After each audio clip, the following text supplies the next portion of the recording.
Assalamualaikum warahmatullahi wabarakatuh.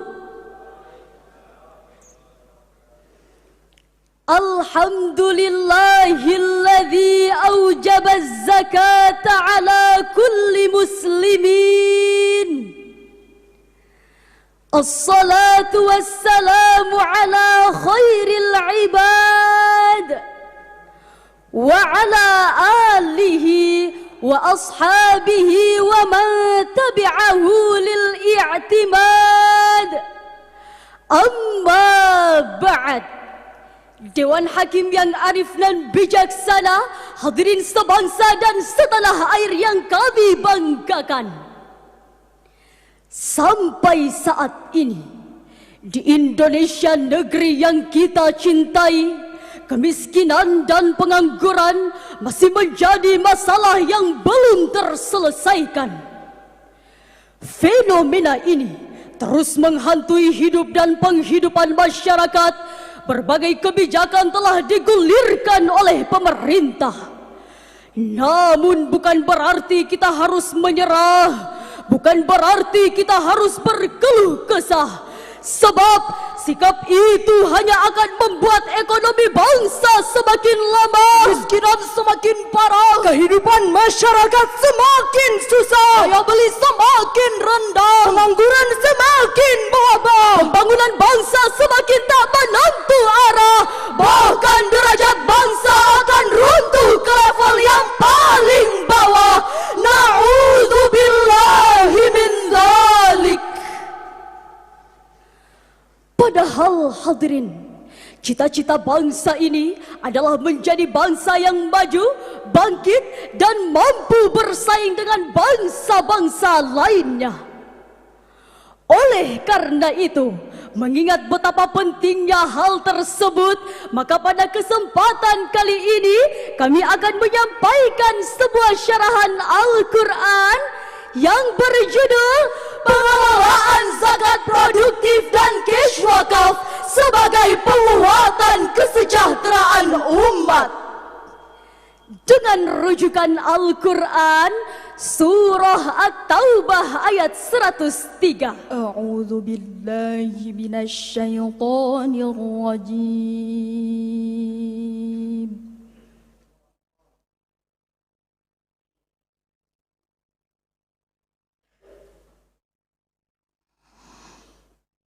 Bismillahirrahmanirrahim.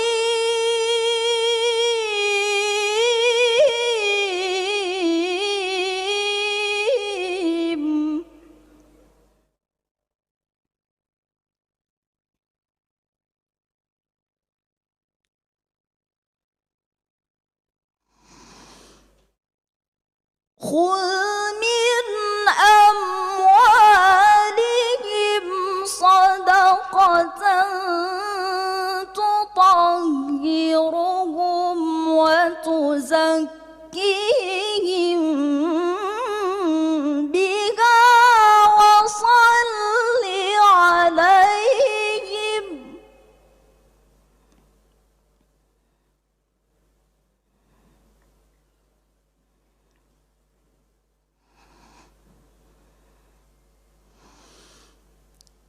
Inna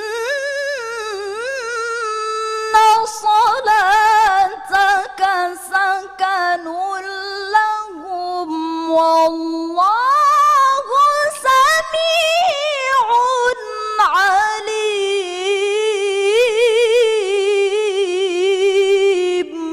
Hamba berlindung di bawah kekuasaan Allah dari usikan setan yang terkutuk. Dengan menyebut nama Allah yang Maha Pengasih lagi Maha Penyayang. Ambillah menerima zakat dari sebagian harta mereka. Dengan zakat itu engkau bersihkan mereka, engkau sucikan mereka. Dan berdoalah untuk mereka. Sungguh dengan doamu itu menjadi ketentraman bagi jiwa mereka. Dan Allah Maha mendengar lagi Maha mengetahui. Dewan Hakim yang arif dan bijaksana, hadirin yang berbahagia. Sababun nuzul ayat tadi menurut Imam Ibnu Jarir berkenaan dengan keinginan Abu Lubabah dan kedua temannya. Kepada Rasulullah mereka berkata, "Ya Rasulullah, ini harta benda kami, ambillah dan sedekahkanlah atas nama kami, serta mintalah ampunan bagi kami." Rasulullah menjawab, "Saya tidak diperintahkan untuk menerima harta sedikit pun." Berkenaan dengan penjelasan Rasulullah tadi, turunlah ayat tadi yang diawali dengan kalimat "Khudh min amwalihim shadaqatan." Ambillah zakat dari sebagian harta mereka sebagai sedekah. Sedangkan huruf min pada ayat tadi bermakna litab'id, yang berarti sebagian saja yang diambil dari harta mereka. Hadirin, ayat ini mengandung sigat amar. Kaidah usul fikih menjelaskan al-aslu fil amri lil wujub. Asal dari suatu perintah yang menunjukkan makna yang wajib. Dengan demikian, maka hukumnya wajib bagi kita untuk mengambil harta agnia untuk kaum du'afa. Lalu, apa hikmah zakat bagi para muzaki?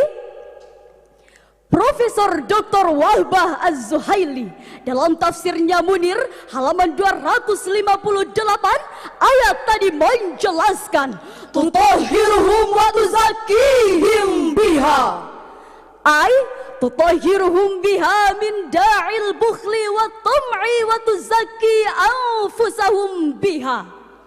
Maksudnya adalah bahwa zakat akan membersihkan dan mensucikan jiwa para muzaki dari penyakit pelit dan tamah.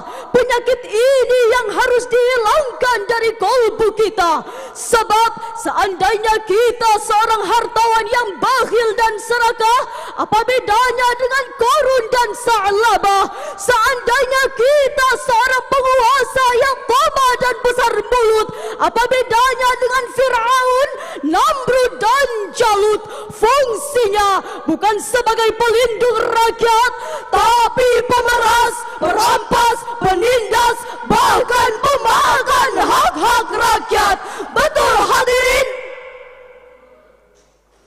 Oleh karena itu, untuk menghindarinya, kita harus mampu memupuk semangat untuk mengeluarkan zakat.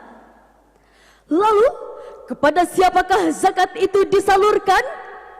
Sebagai jawabannya, mari kita renungkan firman Allah dalam Quran surah At-Taubah ayat 60. Innamas sadaqatu lil fuqara'i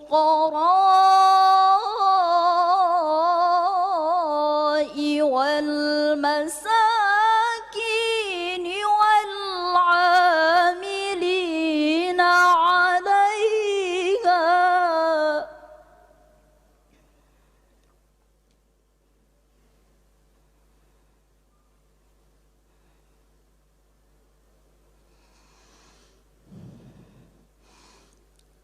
والعاملين عليها والمؤلفة قلوبهم وفي الرقاب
Wallahu alimun hakim.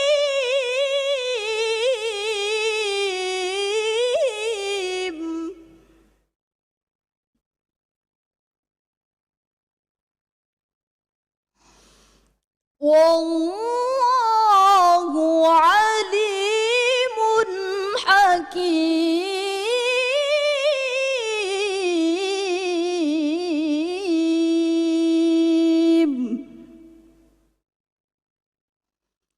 Sadaqallahul azim. Sesungguhnya zakat itu hanyalah untuk orang-orang fakir, orang-orang miskin, para amil zakat, untuk mu'allaf yang dibujuk hatinya, untuk memerdekakan hamba sahaya, untuk orang-orang yang berhutang, untuk di jalan Allah, dan untuk orang yang sedang di dalam perjalanan, sebagai suatu ketetapan yang diwajibkan Allah.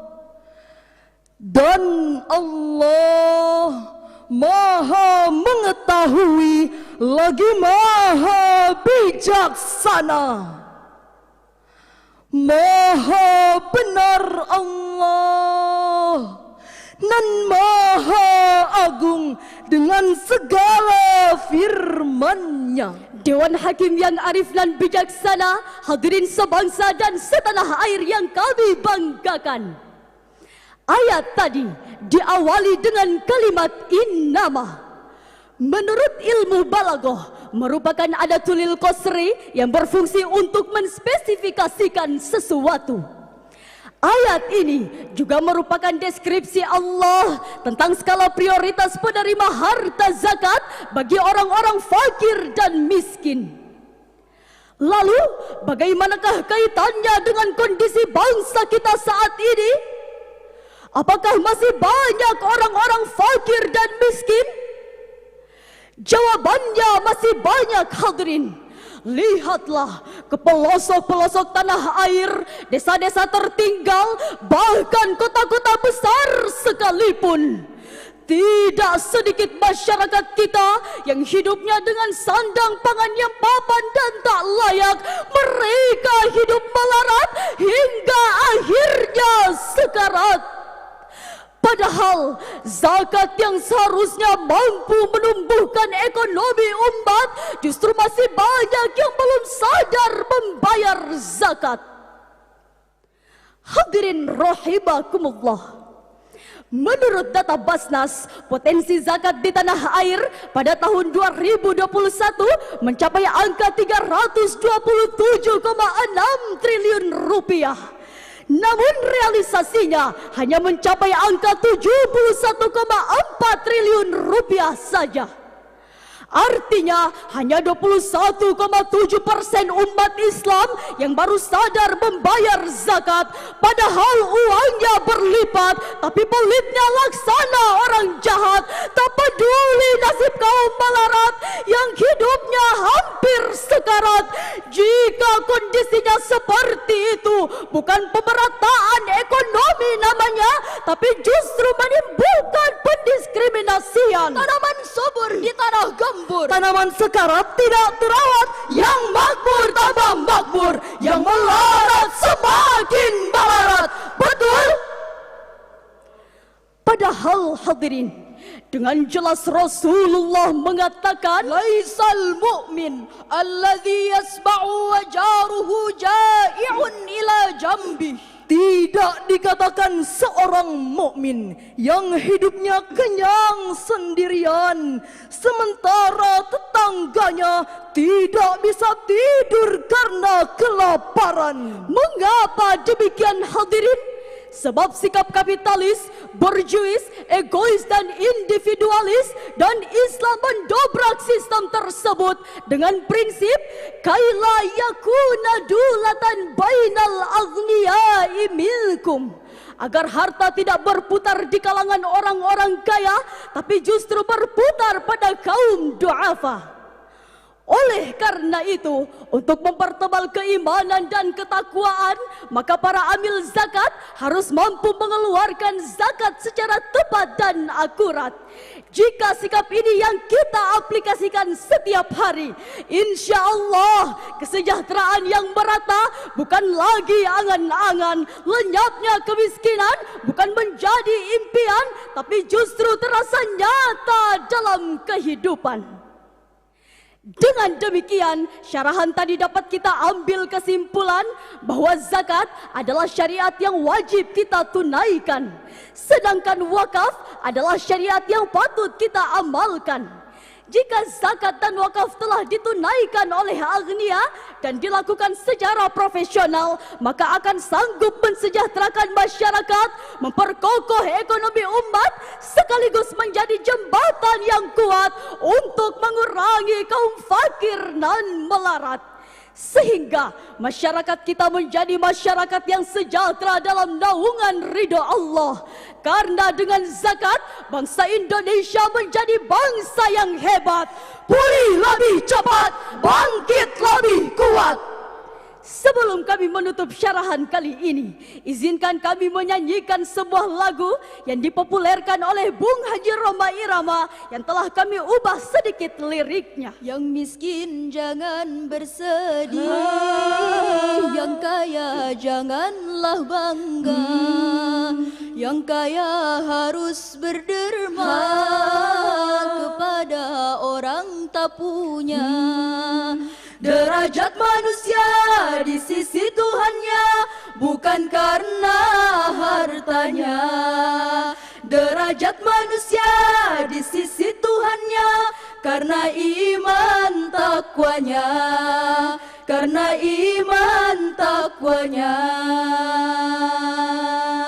Main-main ke Kalimantan, tidak lupa beli alpukat, pembersih hati baca Al-Quran, pembersih harta tunaikan wakaf dan zakat. Demikian syarahan yang dapat kami sampaikan, kurang dan lebihnya mohon dimaafkan. Hasbunallahu wa ni'mal wakil, ni'mal maula wa ni'man nasir. Wassalamu alaikum warahmatullahi wabarakatuh.